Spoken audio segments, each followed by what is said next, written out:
Assalamualaikum warahmatullahi wabarakatuh.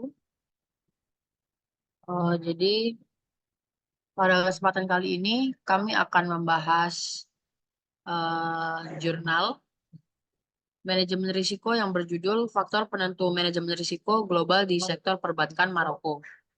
Perkenalkan, nama saya Orel Salwa Ena Jazila dengan NIM 060. Perkenalkan, nama saya Lul Fatima dengan NIM 056.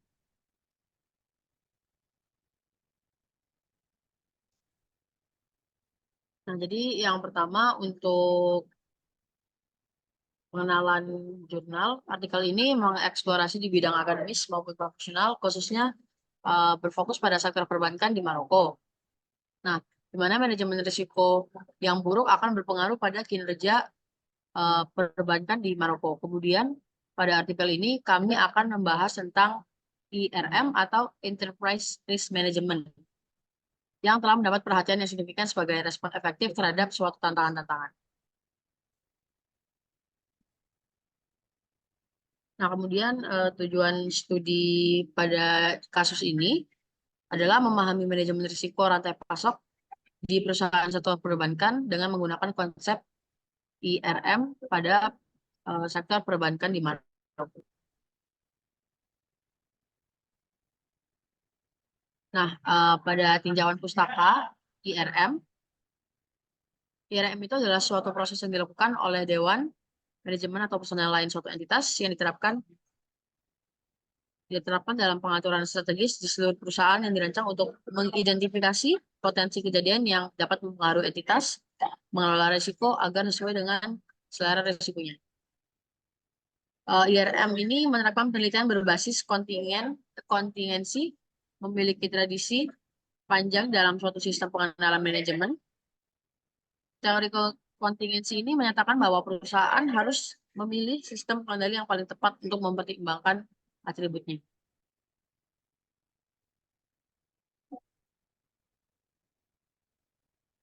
Kemudian selanjutnya, penelitian terfokus terhadap beberapa aspek, yaitu menggunakan penelitian CRO sebagai proksi penerapan ERM. Penelitian lain menyelidiki sejauh mana penerapannya dengan mempertimbangkan berbagai dimensi ERM, baik dari mempertimbangkan beberapa karakter ERM, seperti COSO 2004 dan ISO 31.000, atau dengan mengidentifikasi berbagai teknik yang harus diterapkan. Untuk menjawab pertanyaan penelitian, menilai beberapa karakter yang diperoleh dari literatur kontingensi dengan mengadopsi perspektif MSC sebagai strategi ukuran dan ketidakpastian lingkungan, atau dengan mengintegrasikan beberapa karakter spesifik yang diterapkan. Kemudian ada beberapa penelitian dengan menggunakan teori keagenan berkonsentrasi pada faktor-faktor penentuan dan berkaitan dengan manajemen risiko tata kelola, seperti kehadiran komite risiko, ukuran dewan direksi, dan independensi anggota dewan.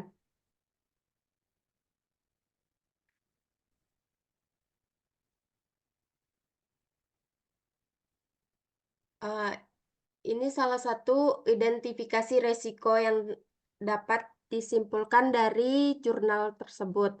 Jadi, dapat dilihat bahwa statistik deskriptif seluruh bank pada periode penelitian 2007 sampai 2021 Dapat dilihat juga bahwa variabel yang didapatkan, kemudian eh, standar deviasi, minimum dan maksimum yang didapatkan dari periode 2027 sampai 2021. Lanjut. Nah, kemudian ada klasifikasi risiko. Untuk di jurnal yang kami pakai, kami mendapati bahwa klasifikasi risiko yang terdapat pada jurnal ini ada 4. Jadi yang pertama ada risiko manajemen global, kemudian ada risiko kesulitan keuangan, ada risiko teknologi, kemudian risiko ekonomi. Untuk risiko manajemen global itu pada saat kita melakukan suatu proses dalam menganalisis suatu manajemen risiko yang ada, pastinya ada kesulitan di global atau universal. Kemudian terdapat kesulitan keuangan juga apabila metode yang kita pakai tidak sesuai dengan permasalahan yang dihadapi. Kemudian ada risiko teknologi, yaitu keterbatasan teknologi dalam menganalisis suatu risiko yang dihadapi. Kemudian yang terakhir ada risiko ekonomi. Risiko ekonomi ini dapat terjadi apabila penyelesaian masalah yang dilakukan itu tidak sesuai dengan permasalahan yang dihadapi. Jadi pengukuran risikonya itu diukur dari rumus ukuran sama dengan lot. Lot itu dari total asetnya. Jadi dapat dilihat bahwa rumus tersebut adalah mengukur ukuran dengan logaritma nilai buku total aset. Bisa dilihat variabel dari strategi, ukuran, lingkungan, kegelapan, kualitas dari pengelola, manfaat, dan pertumbuhan. Kemudian dapat dilihat dari tandanya, semisal kalau pendapatan non bunga atau bunga, pendapatannya itu tandanya itu harus plus, simbolnya itu DIP, dan selanjutnya seperti itu bisa dilihat dari lot dari total asetnya yang didapat.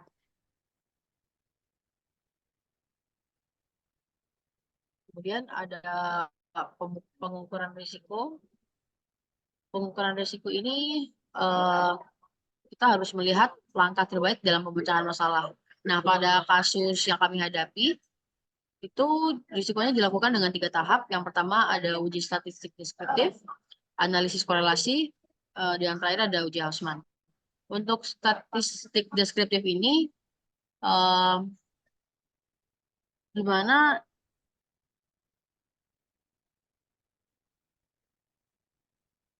di mana statistik deskriptif ini merupakan proses analisis statistik yang berfokus pada manajemen, penyajian, dan klasifikasi yang lebih mudah dipahami dan mampu memberi makna lebih bagi pengguna data. Kemudian analisis korelasi adalah untuk memiliki nilai korelasi di multikolineria antara variabel-variabel yang menghasilkan matriks korelasi dan faktor inflasi varian atau PIF. Nah, kemudian uji Hausman ini diartikan sebagai pengujian untuk memilih model yang terbaik antara fixed effect model dengan random effect model. Nah, uji Hausman yang sering disebut dengan istilah Hausman test ini adalah uji yang digunakan untuk menentukan metode terbaik antara fixed effect atau random effect. Dengan ketentuan, apabila nilai probabilitas random kurang dari 0,05, maka model yang dipilih adalah pendekatan efek tetap atau fixed cost.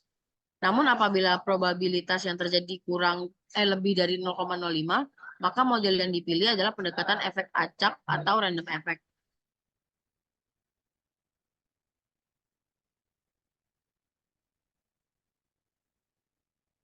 Nah, kemudian analisis risiko mengambil dari jurnal sebagai contoh, ini ada 2 foto yang foto pertama adalah faktor inflasi varian VIF sebelum perbaikan, dan yang foto kedua adalah faktor inflasi varian setelah perbaikan. Nah, pada kasus ini, tadi kan di uji Hausman itu kita memilih metode yang terbaik. Nah, di tabel yang pertama ini, PIF dihitung setelah variabel GGEO, mengamati bahwa PIF variabel semua berada dalam kisaran yang diterima di bawah 5. Maka H0 ditolak atau hipotesis ditolak karena probabilitasnya lebih dari 0,5. Setelah dilakukan perbaikan, bagian VIF itu dihapuskan.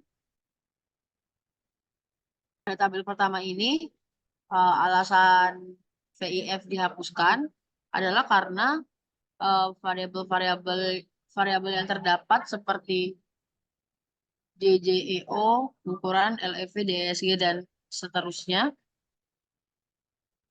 itu adalah didapatkan bahwa menunjukkan korelasi yang tinggi. Maka selanjutnya di foto kedua, variabel DJEO dihapuskan agar korelasi yang didapatkan lebih rendah atau kurang dari 0,05. Karena menurut kami pada permasalahan ini pendekatan yang paling cocok adalah pendekatan efek tetap atau fixed cost.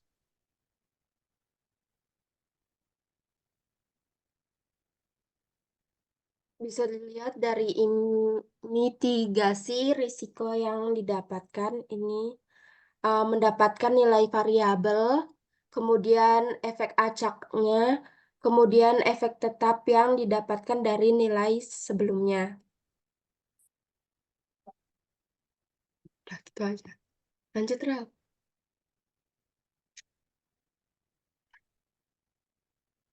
Berdasarkan studi kasus yang sudah dipilih, yaitu IRM di perbankan Maroko,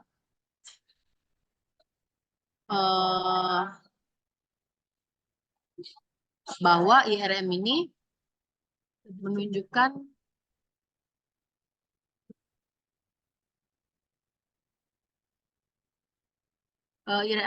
bahwa bank dengan tingkat penerapan IRM yang lebih tinggi itu biasanya memiliki bank yang lebih besar, lebih terdiversifikasi, dan leverage yang tinggi. Selain itu, penelitian kami ini membuktikan bahwa penguatan alokasi modal dan peningkatan tekanan peraturan berkontribusi positif terhadap perluasan praktik IRM. Namun, untuk pelaksanaan IRM, mungkin pada sumber-sumber seperti Google dan lain-lain itu masih kurang banyak atau kurang bisa menjelaskan kepada kami pemecahan masalah terpenting digunakannya IRM itu untuk berdasarkan jurnal. Keterbatasan yang sering terjadi di Maroko ini adalah ukuran sampelnya kecil, jadi sulit untuk membuktikan bahwa uh, penerapan IRM ini sebenarnya efektif atau tidak, karena dibutuhkan sampel yang besar atau melebihi dari yang ada di Maroko untuk membuktikan bahwa metode IRM ini layak atau cocok untuk penerapan perbankan di Maroko. Mungkin sekian pembahasan jurnal dari kelompok kami. Kurang lebihnya mohon maaf. Wassalamualaikum warahmatullahi wabarakatuh.